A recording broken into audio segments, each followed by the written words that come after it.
There is an assumption, I think, for lots of people that the way they perceive the world is the norm because it's their perspective. But the whole umbrella or the whole discussion around neurodiversity is opening that up.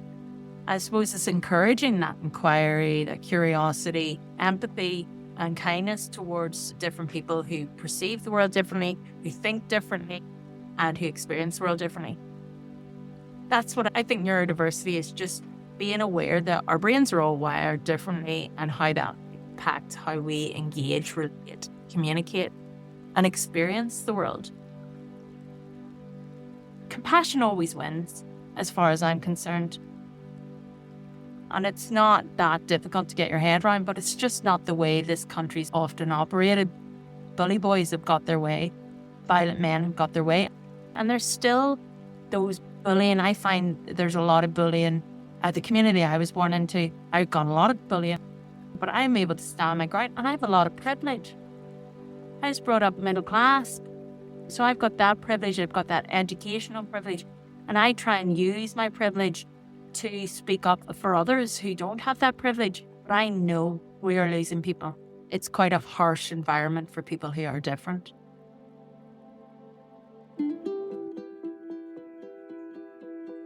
This is the Gifts of Trauma podcast.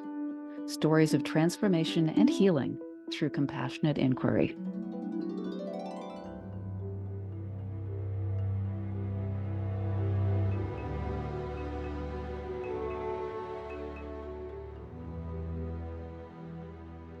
Welcome to the Gifts of Trauma podcast.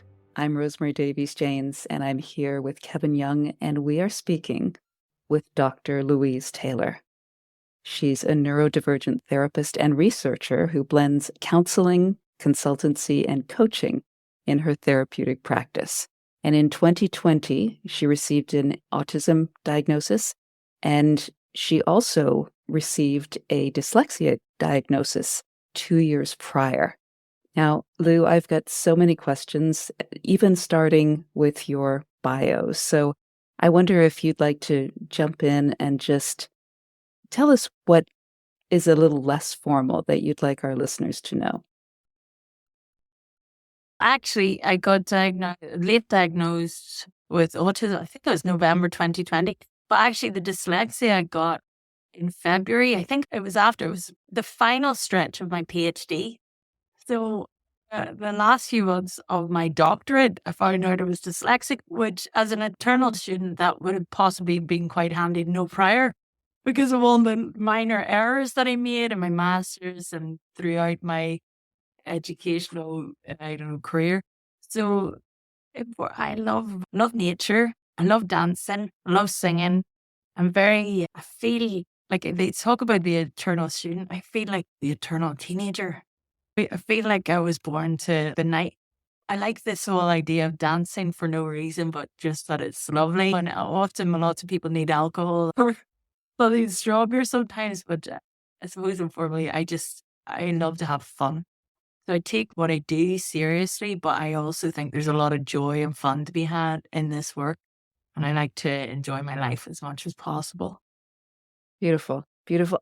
I am very curious. One of the things that you do professionally is you work as an early career researcher. What kind of work is that? I've never heard that before. That's because, I'm a mature student, but I'm an early career researcher, and that's my life. It's summed up. I'm doing everything back to front. Early career researcher is for, I suppose, a lot of the younger who come through, who've done the doctorate maybe straight after their bachelor's degree, and then they do the master's. If they had a natural propensity for academia, which I wouldn't have had because I had undiagnosed dyslexia for a start, which means I delay processing and I need longer and I interact with and communicate very differently. So early career researcher is basically people who finished their doctorate and they're going on to start that research career. But I only finished my doctorate in my 40s. So it's like the novices of academia. So I'm developing that. So I'm not an established researcher. I haven't been doing it for decades or years. I got a doctorate 2023. or no, 2020, I can't remember, but it's quite recently. So that's what that means. Early career researcher, early in that research group. Okay. Perfect. Thank you. I also, I highlighted a line that you have in your bio that you believe we must embody our work and live in such a way that we make our lives art. I absolutely love that. And you already touched on that a little bit when you were talking about your love of dancing and music and nature. Is there anything else you'd like to say about that line? That's a different way of talking about authenticity, I think. Connecting more with your true authentic self, and make your way, in a bit of a way, it's a sneaky way of connecting with creativity and the soul, which many people become. Maybe it's more here, I think, in where I live in Northern Ireland or the north of Ireland. I suppose I'd hear a lot of people saying they're not creative. Everybody's creative, and I find that really sad that people would think that they're not creative. And I think our true authentic selves, living a life where we're truly authentic and connected to our true selves, would be art. It's pure people who are fully authentic and they're fully connected. And it's beautiful to see an actualized human being, somebody who's self-actualized. They will be living in a way they are true to who they are. And it is, I think it's a form of art. Thank you. I love that explanation. Kevin, I think you had a couple of questions on what Lou does professionally. Yeah, and hey, Lou, thanks. And you'll recognize, Lou, that I'm from here as well. I'm one of us. And I've loads of questions, Lou, but just what you were saying, I'm really keen then in relation to trauma and counseling and therapy, and when someone isn't dancing or singing or being creative, what does that life look like with the people that you work with? When that creativity disappears, what happens to people? Maybe if I'm maybe going to ask that just a slightly different way, what happens for people in relation to their mental health, their lifestyle, their physical health, when you do help them to dance and sing and play and create? What then happens for people when they're given that opportunity by someone like you?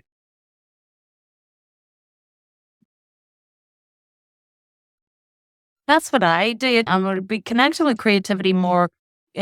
First of all, the way I work is, right, I go, what do you want? Clients come to me and I'm like, okay, this is a service. I mix, I run them very intuitively. What is it that you want? So the life I want is not necessarily going to be the life they want, but they will be attracted generally by my blogs or my writing. There's something about me, or they'll often say they've seen my page and there's something about it they want. And then I'm like, okay, what do you want? You're the expert on you. What is it that I can help? So it depends on each person. I will bring that joy at times, and I'll bring myself fully authentically into those sessions, but they're not necessarily going to want to be like me. It's going to be so unique for them. I'm like bringing it always back to them. What is it that you want? What do you want? And a lot of the time, the creativity is, I think, the part of the spiritual practices that I'm often trying to connect people with. I think that's it. So I suppose I hope I'm understanding what you're asking. The way I work is they come to me and I'm like, if I'm not helping you get what you need, then I'm not the right person for you. But you're the expert and I've got these skills I'm obsessed with learning and I know a lot about this. So I'm going to help you get what you want. And sometimes they're like, this isn't working for me because they don't like that. And a lot of the time, if I'm working for people long term, the results are they're more content. They understand themselves more. They have more clarity on how their neurotype, as I call it, their neuroblend impacts their life and impacts their relationships. And so I suppose it's just more awareness and more understanding of themselves and others. And so just walking alongside them while they become more contented and happier with themselves and their life. Does that make sense? So they might not be dancing. I hope they dance. Yeah, I think I mean dancing and singing metaphorically. I think what I'm leaning towards, and I'm maybe just keen to get your opinion, that when people do start to understand themselves, when they do start to realize, the reason I do that is because of this. So there isn't anything wrong with me. I'm not broken. What then usually happens in my experience, and I'd be interested in your take on it, is that they do start to be more authentic. And in that authenticity comes their dancing or their singing, whatever that might be. It might be knitting, it might be painting, it might be cooking, whatever it might be. And I think that's what I'm leaning towards when you help people to understand themselves, is that something that you see arising from them, their authenticity, their dancing, their singing? Their creativity. Their creativity, yeah. So whatever way that is, it might be knitting or embroidery, it might be journaling, writing, it might be cooking. It's just that exploration, that curiosity, that expression, play. Oh, definitely. I'm always encouraging it. Like, what do you want? Like, what's the quirky? What's the things that you really like? What makes you tick? And then just really embracing that rather than trying to be like everybody else. So yeah, it's so funny. I was taking that literally. Like, I do take things very literally, but they do in their own way. They find their outlets, their ways of expressing their soul, their Meraki, I call it. Do you know the word Meraki? I love the word Meraki. And you can see it. You can see when people do things with Meraki. It's like an expression of your soul, like your creativity. And it can be very messy. Like, it doesn't have to be Kampeki. Doesn't have to be Kampeki. No, I say I've got that tattoo, which means it doesn't have to be perfect. I remember in Japan, I was doing pottery a lot, and everybody else had their pots so perfect. And mine were always so wonky. I used to feel bad for my tutor. I'd be like, I'm really sorry. I couldn't replicate the pots properly like everybody else. They liked them because they were a bit different and quirky and all. But I remember saying to my teacher, it's no reflection on you that I can't replicate these pots. But they kept saying, can't pick Louise that. Come back. So don't worry about it. It doesn't have to be perfect. Just do it. And I think that's a really lovely way of trying new things and experiencing life. Just get stuck in, enjoy yourself, and you can only do the best you can. But creativity, I think that's the education system and capitalism, the different things. They've said that if you do something that has to be the creativity and the arts, it often has to be sellable. It has to, what's the value of it? What's the market value? Whereas singing a song, an impromptu song, having a memory like that, like a core memory of beautiful things, like how do you put value on that? And creativity is that expression, that freedom, that joy. But yeah, I do love it whenever I see clients, they come back and they'll tell me about things that, and sometimes they'll show me, or they'll be inspired and they'll show me this artwork they've made and how it's so just them. When they don't want to see anybody else see it. And I'm like, that's beautiful. It's really beautiful when people share that and they feel safe to share that with you. That's the gift of what we get to do. Yeah. And what you said, if I can just insert something here, I'm an artist. And when my ex-husband started brainstorming with me to try and monetize my artistic expression, my desire to create art dropped exponentially. It's just, the two do not mesh. So thank you for bringing that up.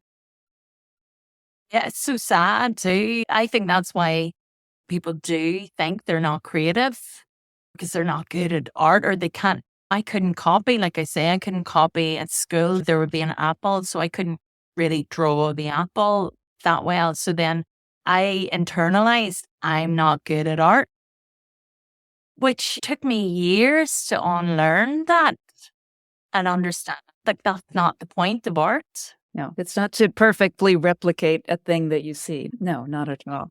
No. Not at all. Beautiful. I'd like to just go back to the beginning, because all through putting my questions together, I started referring to neurodiversity as neuro-D, because there are two ways of speaking about it. There's neurodivergent and neurodiverse. And I'm wondering, are those interchangeable? Are there different meanings to those? They seem to be used interchangeably. I wonder if you could shed some light on that. Neurodivergent, this is the way I understand it, okay? Okay, the neurodiversity movement to me is a social justice movement. I remember I was getting assessed for autism and I had to go private because my GP and everything, nobody in my family, I'm from a family of health professionals, GPs and nurses, nobody ever mentioned it, right?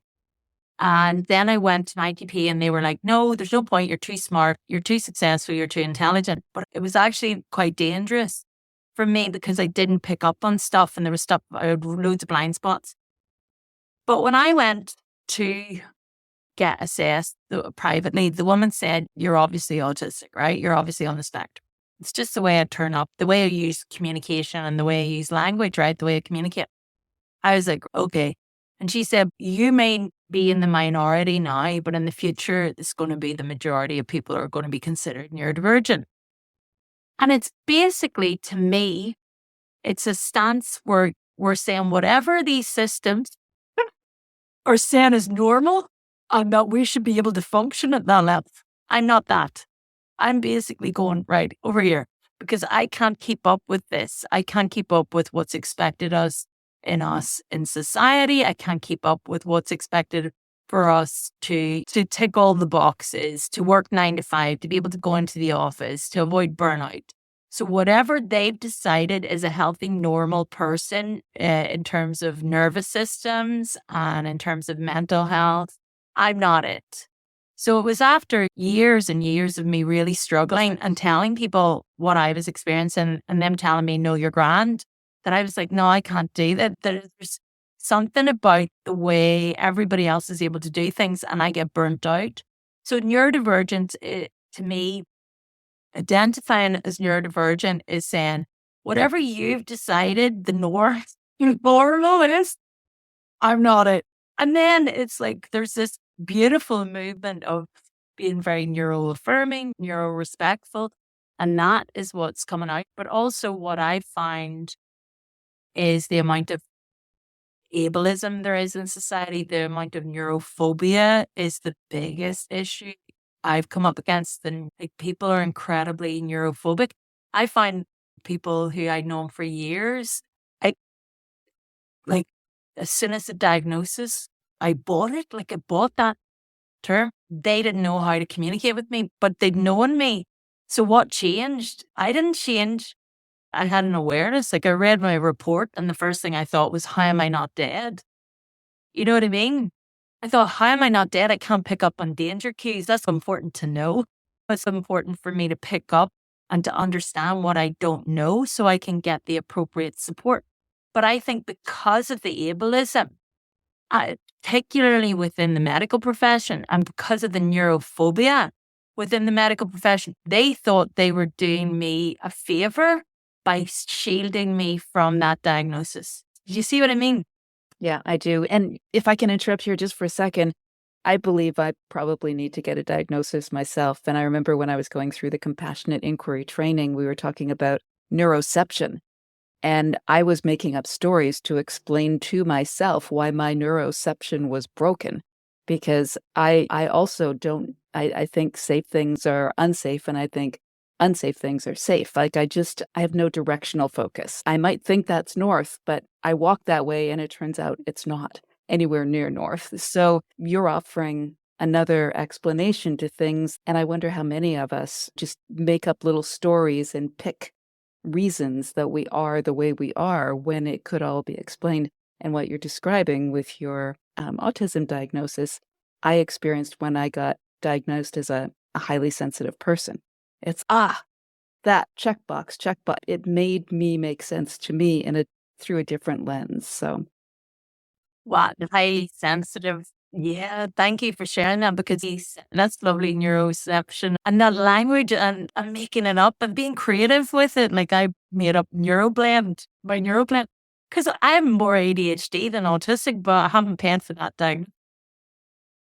I love it massive less. And the highly sensitive person is another way that I think people are looking at it because there's the medical model. So that autism spectrum disorder, I think the word disorder that's where they're taking that. This is really exciting time because it's a difference. There's a difference there. And do I feel disordered? I think I sometimes create disorder for people who like things a certain way and are used to people communicating a certain way. But I think that's quite offensive, that term.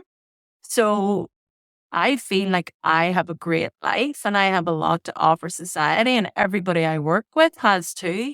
But that calling it a disorder for those who aren't educated and informed places us in danger of being stigmatized, and we are other. And if we don't conform to what is deemed normal or healthy, we're in danger of being abused.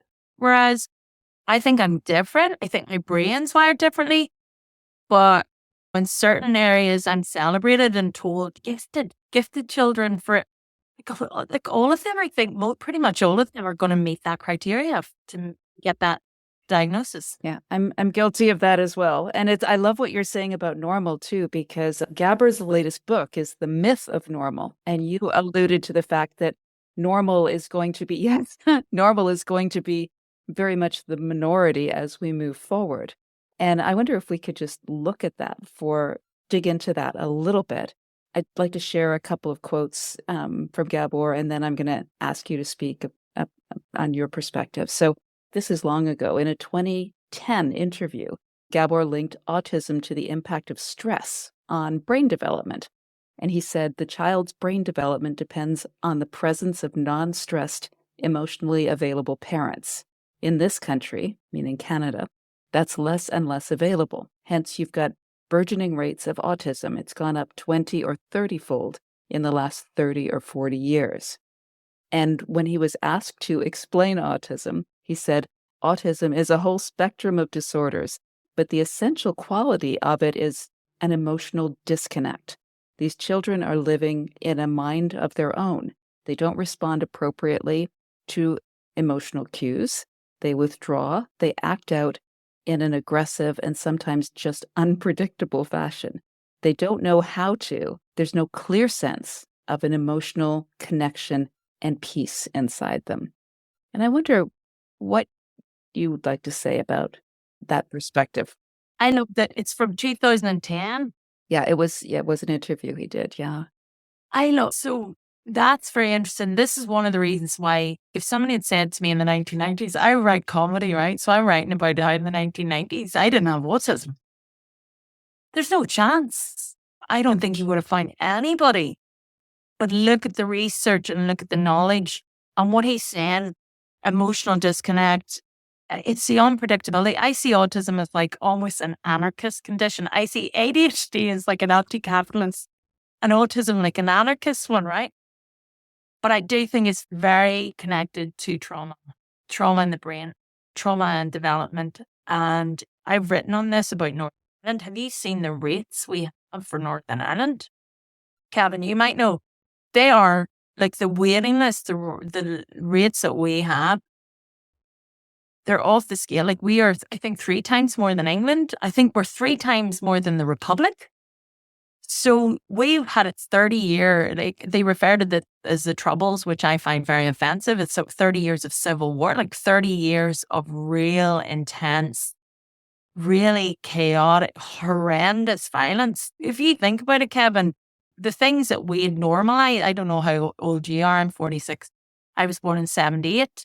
And I was looking at this recently while I was thinking about it. I was thinking what was happening, what bombs went off. My mum was East Belfast and my dad was from Rathcoole. Now they're very strong loyalist areas and they would have been really impacted by the trouble those areas. There was the Le Mans bomb actually went off in February 1978. Now can you imagine the violence and the aggression, and you're carrying a child and bombs are going off and nobody's talking about it. Nobody really at that point in 1978, how much were they talking about PTSD?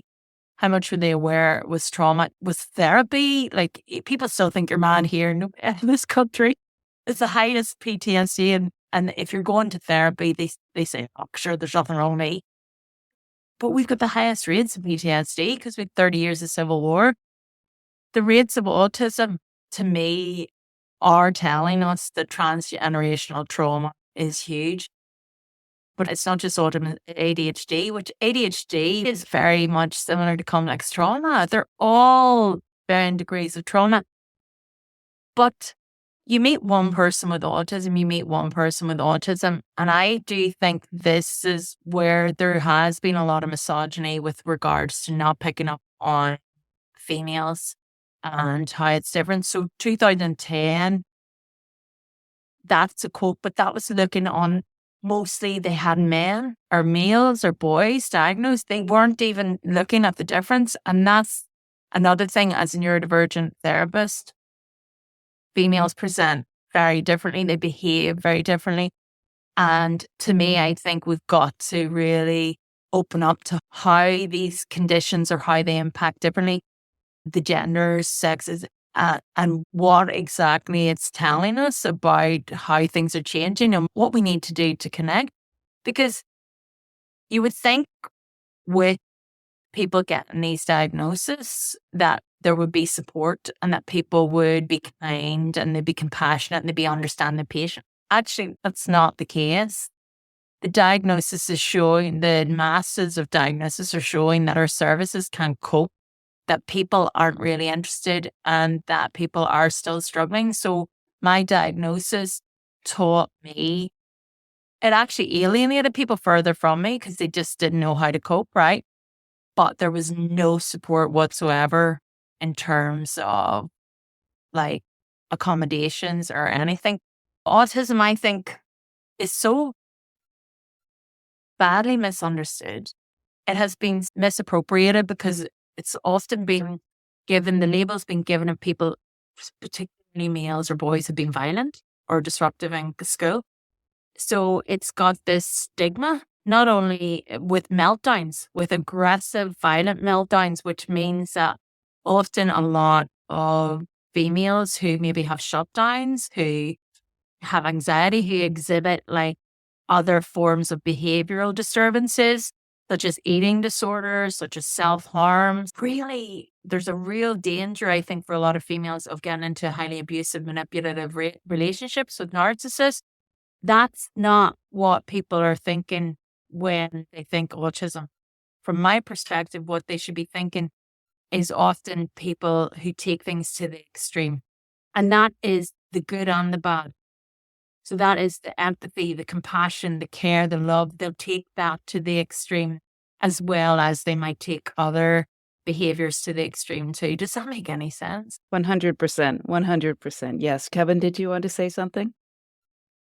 Just first of all, that it makes total sense, Louis, and I really thank you for speaking about that. I'm thinking of people that I know personally, and I'm really relating what you're saying to some of those people. I'm already sitting here thinking, I can't wait to send this interview to certain people. So I really want to thank you for that, and for mentioning we did a podcast, myself and a colleague of ours called Stephen Brown. We did a podcast based around, I love how you say it, Northern Ireland, the north of Ireland, because we spoke about that. Our mental health, our autism rates, our addiction rates, etc., are through the roof. And it doesn't take someone with a doctorate to join the dots between 30 years of civil war and high rates of different mental health ailments. It doesn't take someone with a doctorate to join those dots. But it seems like that's not happening here, Louis. And I don't want to take the conversation there, because that would be a whole different conversation there. I love it. I would love to. It's my passion. That's why I moved back. This is my heart, my soul. We need to keep talking about this. It's disgusting how we've been failed as 6 counties. They all call it the occupied 6 counties, the north, the Northern Ireland, Ulster, you name it. But the people are such good people. And I just feel like, I call it, this a sacrifice zone. And then people say, oh no, the Republic will make out that it's us being difficult, and the Westminster and the United Kingdom will make out it's us being difficult. And I'm like, this is colonialism and it's unresolved legacy. And it's completely cruel how they just basically, it's a failed experiment of a country where they refuse to take responsibility and protect the people. And it's not even just, you look at our cancer rates, you look at our air quality. I'm involved in a Lough Neagh campaign. Everything is just completely dysfunctional. The government, the departments, there's the levels of corruption, and we're blamed. But how is this country,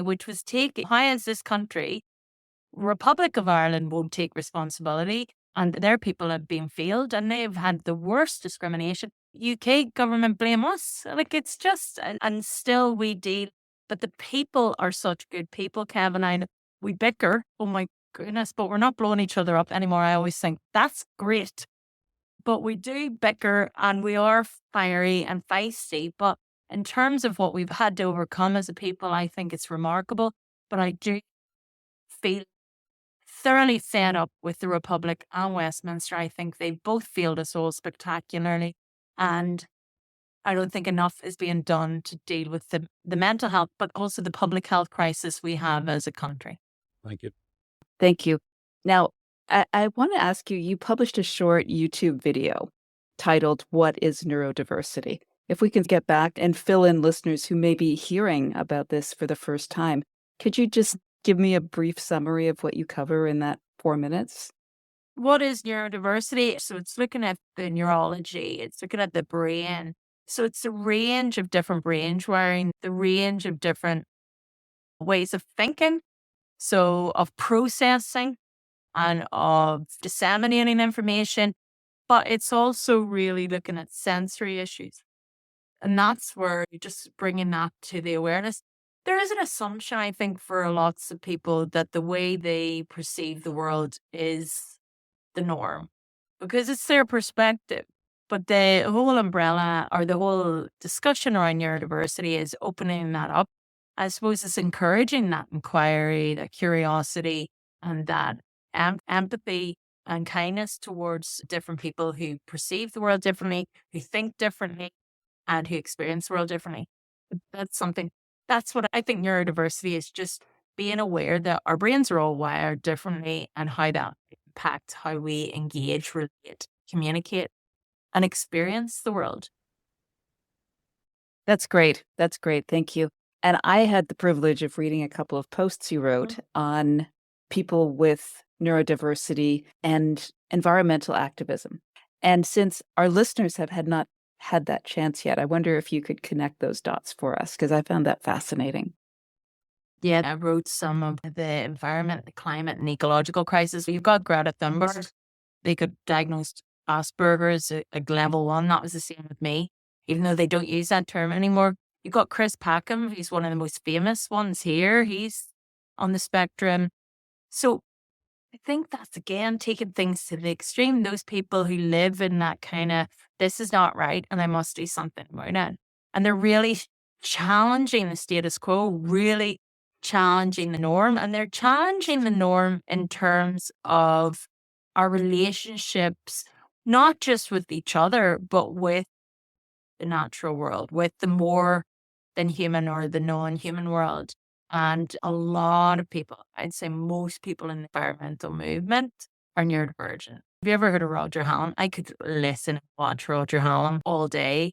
To me, he is just so, the way he experiences the world, he's so passionate about his activism, but he's incredibly radical. He started Extinction Rebellion. He's relentless in his activism because he experiences the world differently, but also the anxiety connected with that ecological grief, that ecological trauma, whatever, that kind of, that motivation, that energy of he can't not.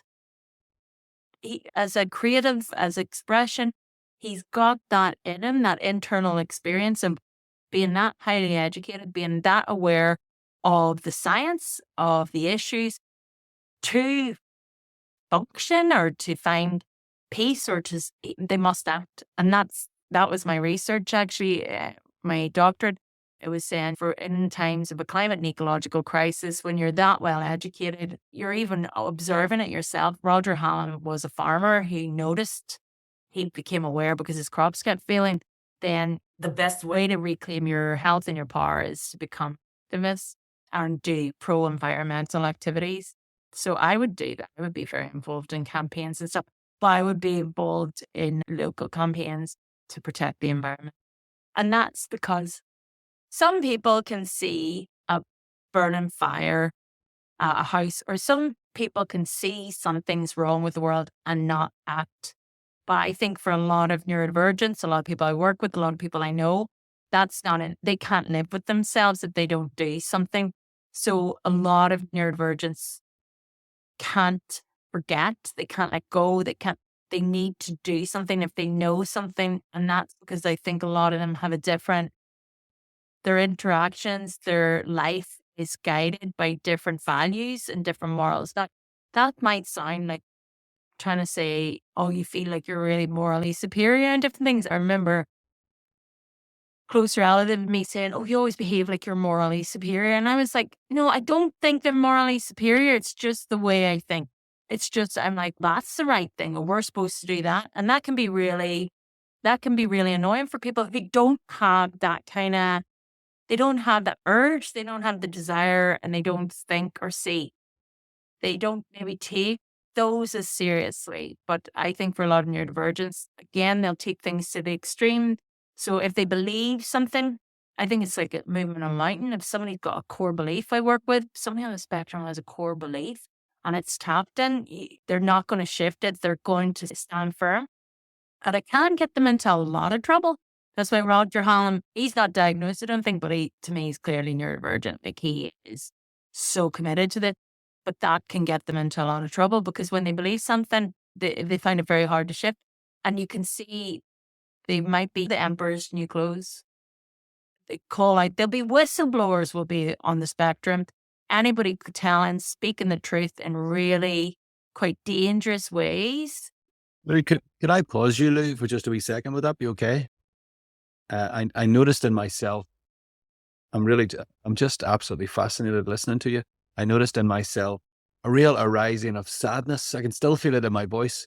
This idea of someone who sees and speaks things differently because it's right, and how that can be misconstrued, or people can say that you're taking a moral high ground. And that is something that I have often been accused of myself, that I'm taking a moral high ground. And in all of my being, I just want to scream, the thing is wrong. The thing that it's wrong. How am I taking a moral high ground?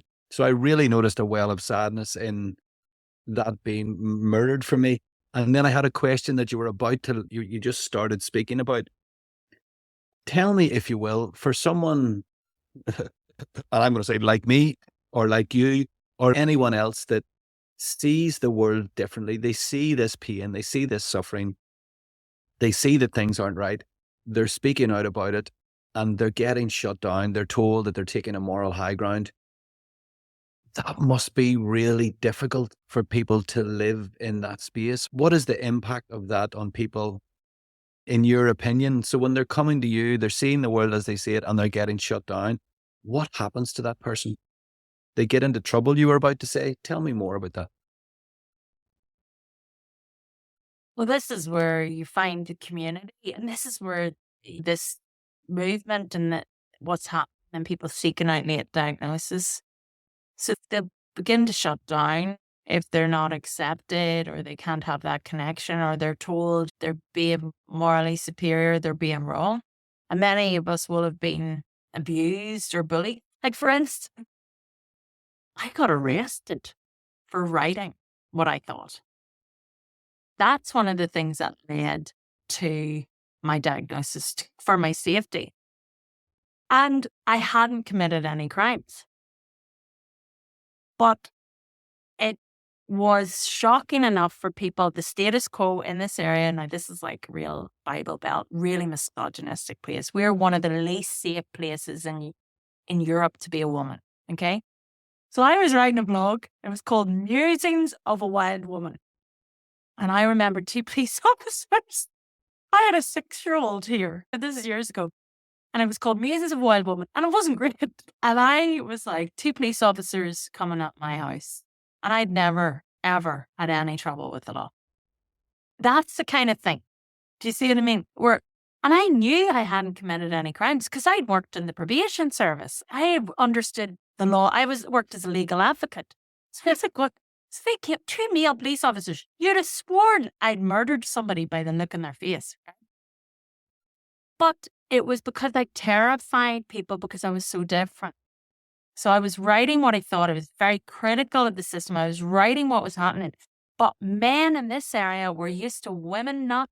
And I'd lived away and traveled back and all this year. I had traveled the world and I'd got educated. And then I came back with my new mindset. But I just wrote very progressively. I'd lived in Brighton. And the tactics they used to silence me. I was de-arrested. My bucket list didn't have arrest on it, but I got arrested. And my child thought it was a dishwasher man. I was able to keep them away from my child because that would have been, it traumatized me. I was very traumatized by it. Believe me, the PSNI have been told off for years because of that, because I said how dangerous it was to people, but they did apologize and I got de-arrested. But I was definitely, because I was on the spectrum and they bullied me. I was really dangerous. And the things they did and the things they said were so offensive and horrible, but they just wanted me to stop writing. They didn't want me to write about how I saw the education system. They didn't want me to write when they were bullying me that I didn't like it. They didn't want a feminist in the area. They wanted, the status quo was misogynistic men and violent men. Remember, 30 years, those violent men got a lot of what they wanted. They terrorized us. Their violence, their aggression, their terror got results. So when I came in with my ways, and it was very different, they used violence, they used systemic violence, they used systemic terrorism to try and stop me. Okay? So this is where the gift of trauma comes in. So when that event like that, a traumatic event that happens, and you understand you're different, but you know yourself, right? Then what I did, to this day, I am grateful that I'm not any of them. I am so grateful that I was the person who they did that to, and I wasn't the person doing that to others. Do you see what I mean? So if you take the moral high ground, I'm like, yeah, because I would never do that to anybody. I would never lie about people. I would never use services to abuse people. I will choose me every day of the week rather than be a violent, aggressive bully who lies to the police. So that's where I think the moral high ground, you turn it. You go, okay, is that an insult or is that nice? Is it good to be somebody in quite an immoral, corrupt, violent place who stands by their morals? They went no, but I stayed true to me, even though it was very painful, it was traumatic. But actually, the more I went into myself, the more I went into my values, the more I was like, give me that label. I'm going to pay for that label. There's nothing wrong with being autistic. There's nothing wrong with being disabled. It led me more and more to me. Does that make sense? So it can be sad. It can be traumatic. It can be awful, but it also can bring you closer to who you are. And say if I conform to what they wanted, is that better or is that, do you know what I mean? Who's sad in that story? I think in that story, the story of the event with me, I'm always going to love who I was in that story. I wasn't the bully. Look, can I ask you something else? Because I have a real, my heart is really open to a group of people. When I read your CV, so to speak, it would be fair to say you are a highly educated woman. And when we don't need to read all that off, people can read that in the show notes. Where my heart tends to go right now is for people who are being diagnosed with ADD, ADHD, autism, highly sensitive people. And these things that you're talking about are happening to them too, but they're not you. They don't have a really strong sense of self. They're not highly educated. And where we're from in the north of Ireland and all around the world, they're probably living in low income areas. So they probably don't have that sense of self. And I'm wondering what happens to them in these situations when they don't have your wisdom and brain and connections, and what happens to them? Oh, and I know. This is why the police were very good to me. I said, that's a suicide risk. The first thing people should think when they hear autism is off the scale levels of anxiety. Okay? Because they've had to try and fit into a square, whatever they're trying to get by while they've got these disadvantages or these differences and these difficulties. That's the first thing. First thing they should think when they hear ADHD is increased risk of suicide. So I was really advocating and really telling services off. And I do this with people who come to me, especially young people in the education system. On all the services, I think the services are terrible in this. And I do think that people have completed suicide, who've been wrongly arrested, who've been wrongly treated. I think social services are causing incredible harm because the ableism and neurophobia. So I do think we're losing a lot of people who aren't being supported. I have written to PACE and I have written to all services saying, you're not trauma informed and you're not compassionate.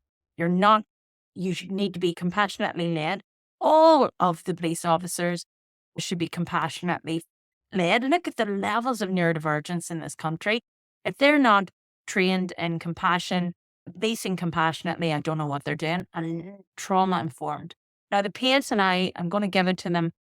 I find them really good in terms of engaging with me because I have gone off because of how reckless and unnecessary their actions were and how much it impacted me and it took me to get over and how much it was just unnecessary. It was ridiculous. I said, look, paramilitary's running the country and you're arresting bloggers. I said, come on now. 2 male police officers. I was like, I'll come later. And they were like, no, you're coming now. Because they wanted to get home early. But I'd never been arrested in my life.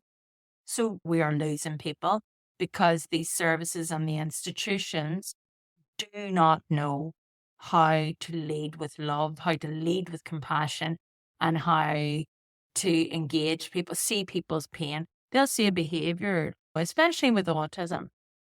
They'll see a behavior and they'll project a meaning onto that behavior. It's distress. This person's distressed. And I've heard some of the most disgraceful accounts of policing in terms of very vulnerable, mentally unwell, traumatized women, right? Compassion always wins, as far as I'm concerned. And it's not that difficult to get your head around, but it's just not the way this country's often operated. Bully boys have got their way. Violent men have got their way. And there's still those bullying. I find there's a lot of bullying at the community I was born into. I've got a lot of bullying. There's a lot of bullying there, but I'm able to stand my ground and I have a lot of privilege. I was brought up middle class. So I've got that privilege. I've got that educational privilege. And I try and use my privilege to speak up for others who don't have that privilege. But I know we are losing people. Our suicide rates are very high here. And it's quite a harsh environment for people who are different. It's a harsh environment anyway, but it's a harsh environment for people who are different.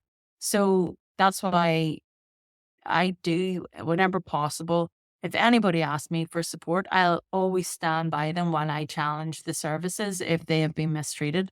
And I will always leave the people over those who are paid by the institutions. Now, that might sound harsh, but I've too much experience of people who are defending institutions, abusing people, service users and things like that. So I just think, yeah, we are losing people. There's a hell of a long way to go. It is heartbreak. Lou, could I ask for your opinion on something else? And it's particularly for our listeners as well, Lou. I would be very surprised if there's anyone listening to this podcast that doesn't hear your passion and your drive and your enthusiasm for yourself, for justice, for compassion, for the rights of people that are being diagnosed with neurodivergence. And I'm very conscious as well of, from the compassionate inquiry lens, I'm wondering how people who are growing up like you and others who are being diagnosed with neurodivergent, that don't have your wisdom and skills and education, don't have the privilege, they're not middle class, they're maybe not white, they're maybe not Westerners. And what I would love to highlight as well is how those people will be managing that distress, probably via addiction, probably through other types of behavior. And I wonder, would you speak a little bit about that? And really why I'm asking you to do that, Lou, is to, if there's someone listening to us who is experiencing what you've experienced and they're managing themselves by self-medicating with whatever it is. I would just love for us to be able to wrap an arm around them and say, we get it. We understand. We hear you. Would you speak a little bit about how people might self-manage neurodivergence? There's addictions. I read about limerence too. I think that's a form of addiction that comes in, that need for the desire for safety, the desire for love, for connection, for acceptance. I think for me, a lot of it was about shame and acknowledging where the shame had come from and processing that and writing and creativity and connecting with nature and sitting with cups of tea and silence and accepting yourself fully and knowing yourself. Know yourself to the point where anything anybody else says about you, it doesn't get in, because you know who you are and who's the most important person in terms of knowing you and who you are. So I think if you've gone through trauma, if you've been wrongfully arrested for writing, I think it was crimes against writing. I was like, I didn't think my writing was that bad. If you've been like told that you're not enough or you're not good enough or you're wrong, connect with yourself. That's an invitation to connect more with yourself and decide who you want to be. I think we get to decide a lot more than we often think. We get to decide, who do I want to be? Point of power is in the present moment. I can't take back all about what's been. The future's, what is it? The future's promised for nobody. So point of power is in the present moment. So who do I want to be? So if you've been wounded or you feel broken or you feel really damaged, get a cup of tea and try and enjoy it. Sit with yourself, watch the birds, enjoy a bath. Honestly, the simple things are not simple, but in those moments, I can't forget the scholar, but he says, times are urgent, we must slow down. And not just, even at all times, I'm like, I'm feeling a bit stressed, I'm going to chill. I'm going to double down on the self-care. And for a lot of neurodivergence, the anxiety and everything and the addictions might make us want to run and hide from ourselves. Whereas actually what I'm saying is walk into it gently, as slowly as possible, feel the feels, sit with yourself, honor yourself. And the cure for the pain is in the pain. That's really hard to hear for people who are in deep pain, but I'm telling you, that is the truth. The cure for the pain is in the pain. And if you can be as compassionate with yourself as possible, you will slowly but surely, the cracks will start to appear and you'll be quite shocked of what can come out of it. For instance, the highly traumatic arrest and the shame a woman, a middle class woman being arrested and that, as I said to the police, I didn't do anything wrong, but everybody saw you did it and you did it to mortify and humiliate me, and it had an impact. But it also led me to the police to advocate for neurodivergence and to use that I was ignorant to that. Now I'm not. I've been shown, and that has helped me. They've all learned from it. We've all learned from it, and we're walking on. And I don't have any shame. The shame was not on me. It was on those people who used the police to abuse a woman. So you may be sitting in shame right now, but if you can get a cup of tea and you can sit with yourself and you know yourself, then you might, if you process it, come to learn that the shame was never for you.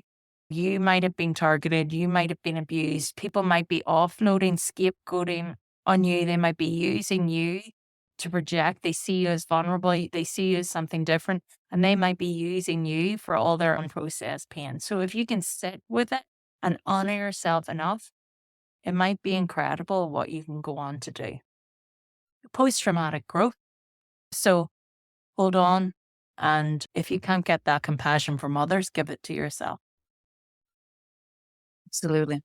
Beautiful. Thank you. I'm thinking there may be a number of people listening right now that are wondering about their own diagnosis.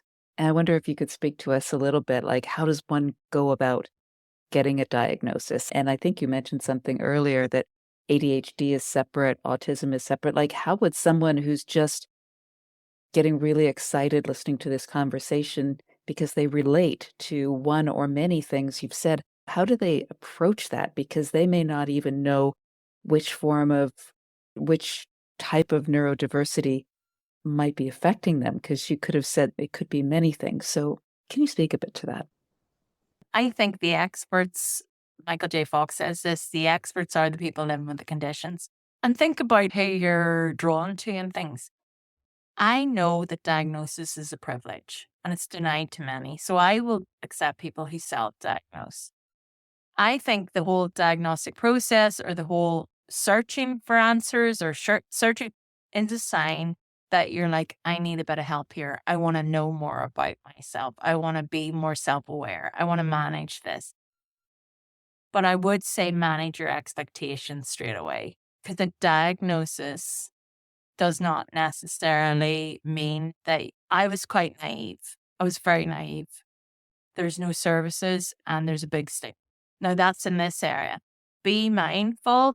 If I'd have got a diagnosis, for instance, much earlier, would I have been allowed, I say, but I mean that, would I have been encouraged to go to do my undergraduate in Manchester, travel the world and live in Japan for 2 years? Actually, every job I ever applied for, I was getting interviews and things. I applied for 2 jobs post-diagnosis. I didn't get an interview. I feel, so I would say if you can self-diagnose, but be mindful that an official diagnosis, society might not have caught up with you. You know what I mean? So be mindful of that. People think they're really progressive and they're really accepting. My experience is most people don't understand these conditions and they're stigmatized. So that would be my first. I would just be like, manage your expectations of what you think that diagnosis will do, because it is a label and people can be really judgmental and unfair. But find your people, and self-diagnosis is valid. So if you feel like you're autistic and you meet this and you feel like you've felt like you've never fit in, or that's okay. Yeah. Get the label if it can get you. Go and pay for it if it can get you what you want, if it's going to serve you well. I remember one of my friends saying, but it hasn't kept you safe, Louise. And I'm like, it has been really problematic in many ways when I'm dealing with, I would get, Kevin, you were very kind about my level of education, but there's a lot of derogatory men who would call me loony. She lives in cuckoo land. She's crazy. So they don't care that I'm highly educated or smart. They just stigmatize me. So be mindful that you might be very accepting. You might be very progressive. You might not have all of these prejudice, but that doesn't mean that society is going to treat you well. Actually, there's a good chance you might come up, once you get that official diagnosis, there might be other obstacles depending on the area. So that would be something I say. And just explore it and have fun. I just use it. People come and did say I have ADHD, autistic or whatever. I'm just using it to help them understand. I don't actually care. I don't think there's anything wrong with it, right? I'm using that to understand how that might impact their relationships in their life and how that knowledge can help them have the best life possible. So I'm coming out, right, okay. So it's like with my Aspie brain, I'm like, ooh, this means that. So looking at the patterns and then going, have you tried this? Have you tried that? So we're thinking in terms of accommodations, in terms of blind spots, and in terms of improving their quality of life and improving their relationships and their life, the quality of life experiences. So that's how I use. But many people look like I'm less because I've got that diagnosis, but that's just discrimination. Does that make sense? That was a wonderful answer. So I guess the message is curb your enthusiasm, do a little bit of exploration, and make sure that the benefits outweigh the costs. Yeah, curb your enthusiasm. He was definitely on the spectrum. But yeah, that's kind of lots of comedians, because they've a very different perspective. Yeah, curb your enthusiasm, manage your expectations, and just you decide. You're the expert. Yeah.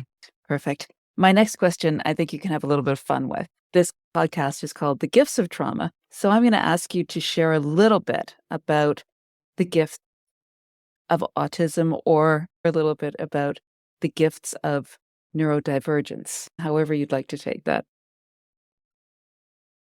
I find autistic joy. I understand why people find it very intense and it can be exhausting for people or what. I just see when somebody autistic joy, or sometimes people hear their special interests and their info dumping, but come they're really sharing what they love and just that unique perspective, and not just like going into wormholes and really enjoying the minutiae and the detail of different things. I just think that's wonderful. I think that really, I love seeing people here on the spectrum or neurodivergent excited about their things, finding their things, the things that make them alive, that bring them so much joy. I think that's lovely. And yeah, we might experience it. I say living in high definition, we might experience it more intensely. There's something really beautiful about that, but there's something really tragic. The word nature, what does it mean? It's like everything. So the word autism to me is just, it's so big. It's like gender and nature and autism. Like the root of the word means isolated self. So what I've come to learn is for me to do the things that I'm talented at, have to spend a lot of time alone. If I'm contaminated by the culture too much, or too much by other people, or I can't really express that kind of the different way I see it. So if you can really connect with somebody on the spectrum and really connect them with what fills them with joy, with what makes them feel, what with their unique perspective, like the gifts are enormous, but also it does come at a cost. It's a double-edged sword. That solitude, that the autism's isolated self. So I don't know. It's a hard one. It's not better. It's not worse. It's just different. I wouldn't have it any other way. But it can be really tragic because many people feel very alone. But I've actually found that my solitude is essential for me to create and to express and to do what I do. Yeah, for sure. I just have one comment and then I'm going to let Kevin wrap us up. I loved in your article, Autism and Friendships, that you credited Jane Austen with perhaps being autistic because of the quote, "There's nothing I would not do for those who are really my friends. I have no notion of loving people by halves. It's not my nature." So what you've just described is this intensity of everything, intensity of joy. And you've spoken too about maybe not having many friends, but the friends you do have, you are deep friends, you're intense friends. And maybe that's the balance for the solitude, when we can find our people, because that's a lot. I have some friends like that, and I need a rest after spending a few days. Like, they're the best days ever. And I do need a rest to get my balance back when I return home. So I just love that is one of the benefits, because it almost seems like a built-in safety mechanism for those of us who push through and get to that point. Oh, the friendship. Yeah, I'm also going through a divorce, which is, I think my experience is I can't really mix my friends very well. I don't have a friend that I do this with, but they're not like friendship groups. I used to do that, and I was always like the only weirdo, and I say that affectionately, but just a bit. I think the whole time I was pretty much dissociated, but it's just the only thing, and trying to conform. But now I prefer, I have a friend, I do this, and we'll go for a walk, and we'll do this, or I'll do this, and I like it, but they don't really mix that much.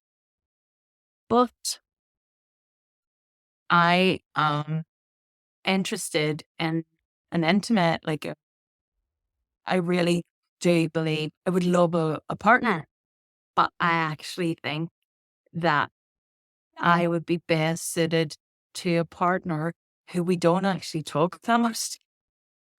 Because of a communication, because so if our nervous systems are really, like, if we're like at home, my home environment is very peaceful. So I think the most effective, a really good partner for me would be somebody where we're not actually talking with each other or that animated or intensely debating. Like I do that in academia, I do that in research. But when I'm in my home, I want to be chilling a lot.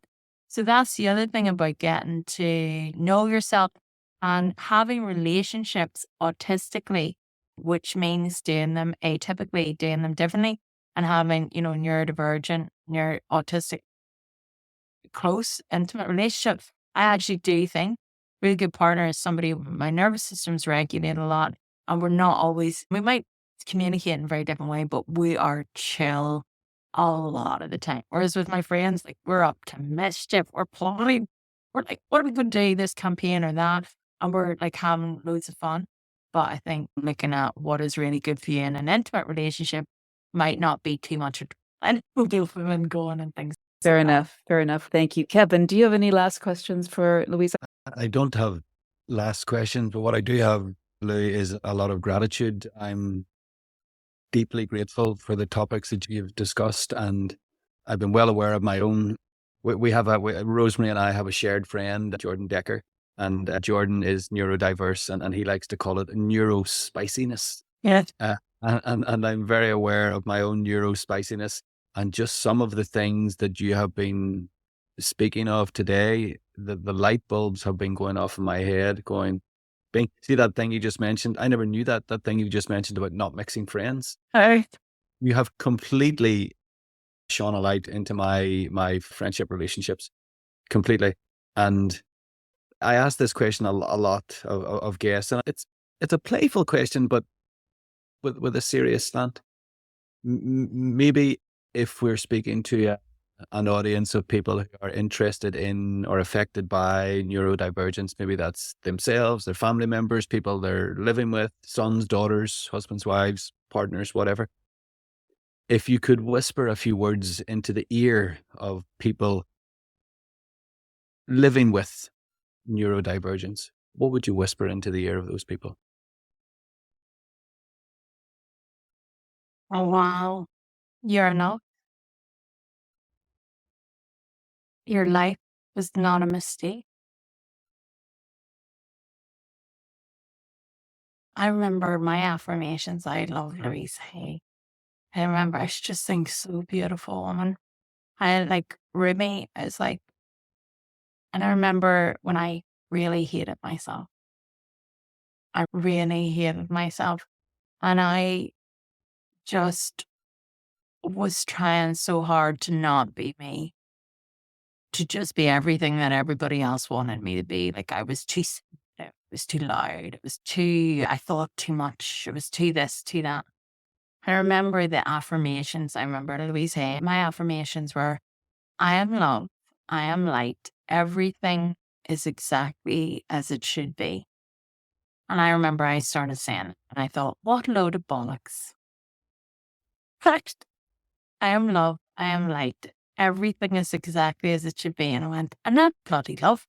I'm not bloody light. And everything's bloody awful, right? I am love. I am light. Everything is exactly as it should be. And I said those until I believed them. So to anybody who hates themselves or thinks that their life's a mistake, not. You're love, you're light. Everything is exactly as it should be. And say it and repeat it until you believe it. Beautiful. Thank you.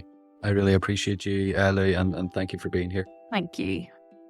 I'm also very grateful for all of the dots you've connected for me this evening. And I'm so excited to get this podcast out to the world so that our listeners can have either lights shone or dots connected, however they see the world. Thank you so much for being with us today. My pleasure. That was lovely. Thank you.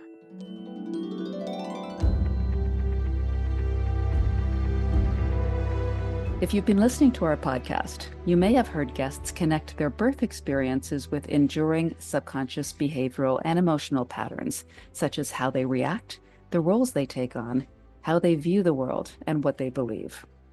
To minimize the trauma experiences of infants entering this world, Compassionate Inquiry offers The Portal, a 28-week trauma-informed online training for perinatal health professionals such as obstetricians, midwives, nurses, and doulas who want to empower the people they serve to trust their innate ability to birth, bond with, and nurture their child.